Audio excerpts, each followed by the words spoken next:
Hey guys, another story of success na naman po ng pagpapagawa ng bahay ang ating matutunghayan ngayon na kung saan ito nga po ay nagkakahalaga ng 200,000 pesos. Yan po ay labor and materials na.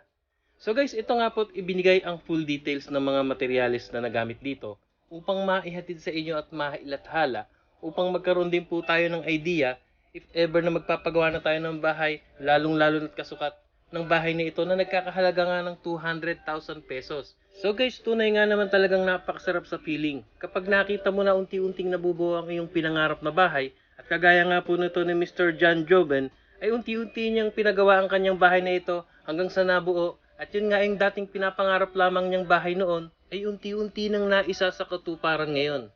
So hey guys, it's me again, Rep Egay Mix TV.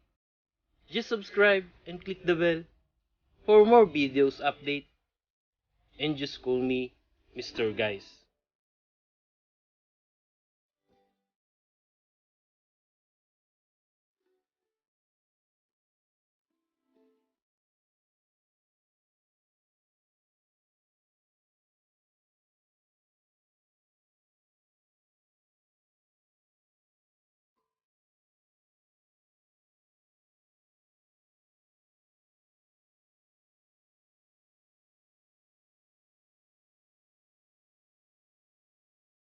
So guys, ito nga po ang ating topic or pag-uusapan ngayon.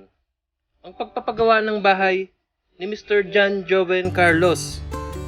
Si Sir John po ay isang virtual assistant at ito nga ay naka-home base sa kanilang bahay na nagtatrabaho.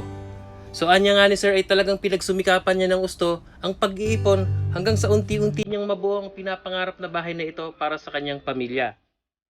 So guys, ayun nga nakikita natin, tulad nga ng sinasabi ko ay pag may sinimulan tayo ay may tatapusin at mas lalong ma-motivate tayo at magsusumikap at sisipagin sa ating pagtatrabaho dahil nga yung pinapangarap natin ay unti-unti na nating nakikitang nabubuo. Gaya nga nito ni Mr. John ay talagang na-achieve na niya pa unti-unti ang kanyang pinapangarap na bahay para sa kanyang pamilya.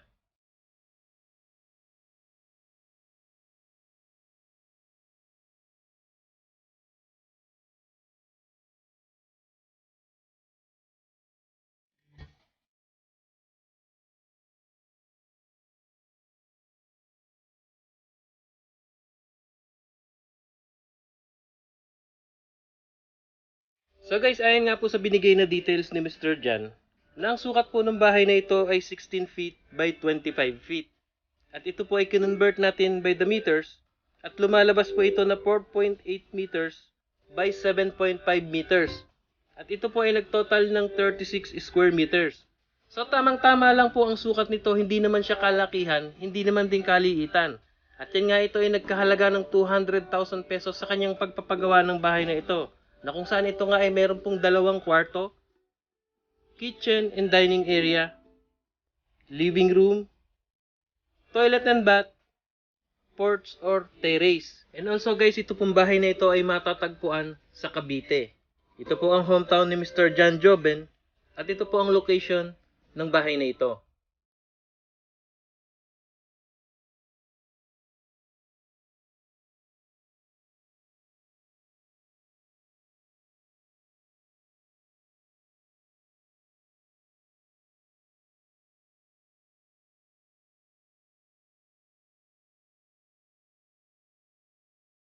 So guys, ayun nga po't nakikita natin starting ng layout kanina hanggang sa nag-file ng hollow block at unti-unting tumaas at nagpunta na nga sa puntong may biga na, and then as of now is nagkakabit na nga po sila ngayon ng kanilang trusses na kung saan ang ginamit po dito ay wood trusses. At sa kanila namang yero na kung saan ito nga po ay gumamit sila ng color roof long span rib type.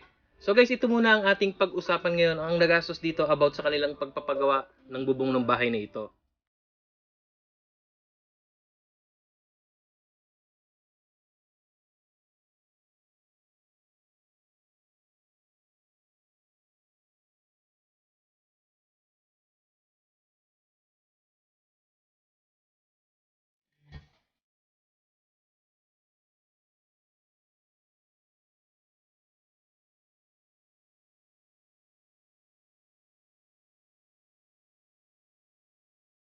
So guys, ayon po sa binigay na details ni Mr. John, ang ginamit nga po nilang bubong dito ay color roof, long span, rib type. At ang kapal po nito ay 0.4. And then ayan, kasama na ang gutter, flushing at sanipa. At lahat-lahat nga po ito ay gumastos sila ng halagang 38,000 pesos. About lamang sa kanilang bubong.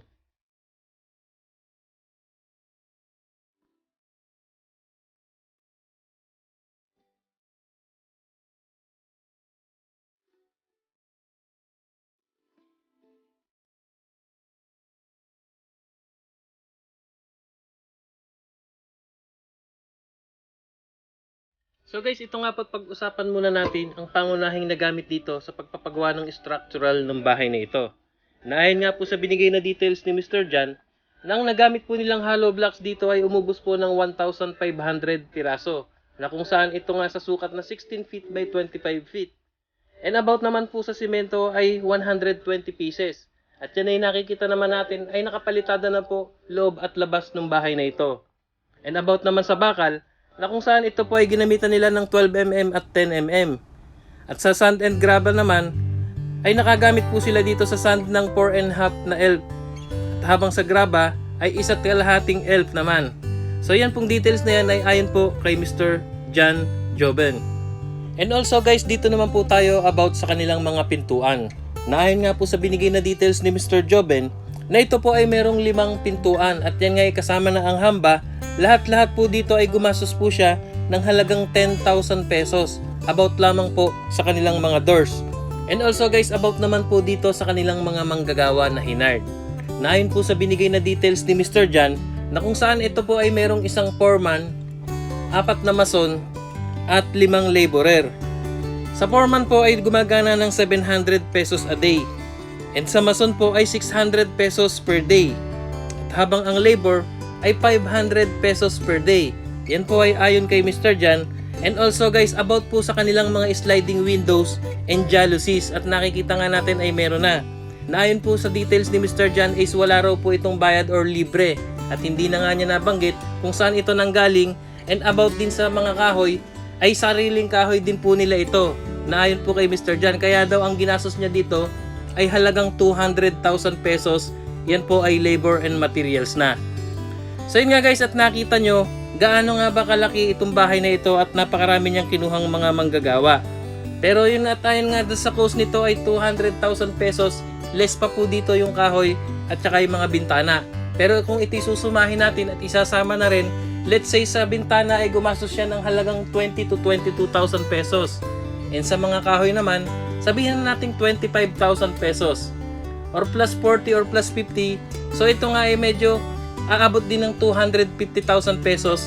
Meron na po ganitong forma na bahay na nakapalitada ng loob at labas. Meron na rin po siyang sliding windows at yan nga ay ang sukat ay 16 by 25 feet.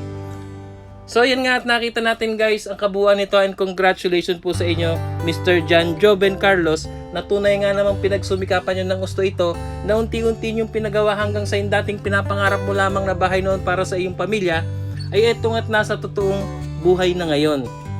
So yun nga guys, maraming salamat pong muli sa inyong panonood. Sana ay na-inspired at may natutunan tayo sa vlog na ito, lalong-lalo na't na-motivate at nakapulutan din natin ng aral at idea upang makapagpagawa na rin tayo ng ating pinapangarap na bahay. Kagaya nga nito ni Sir Jan ay talagang inuunti-unti niya nito at tulad nga natin ng laging sinasabi na kapag meron tayong sinimulan ay may tatapusin at ang higit sa lahat ay meron na tayong matatawag na sariling bahay at sariling atin. So ikaw kapatid, kung na-inspired at na-bless ka sa vlog na ito ay mag-subscribe ka na agad at i-click ang notification bell para ma-update ka sa mga bagong videos natin about sa pagpapagawa ng mga bahay at may halong inspirational video at ito ay hango at tungo sa buhay na nagpapagawa ng bahay at ito'y ihahatid sa iyo ng buong buo ng iyong lingkod, Rep Egay at ng ating kaibigang si Mr. Guys. So maraming salamat pong muli sa inyong panonood. See you on my next video. Ingat po tayong lahat and God bless po sa ating lahat.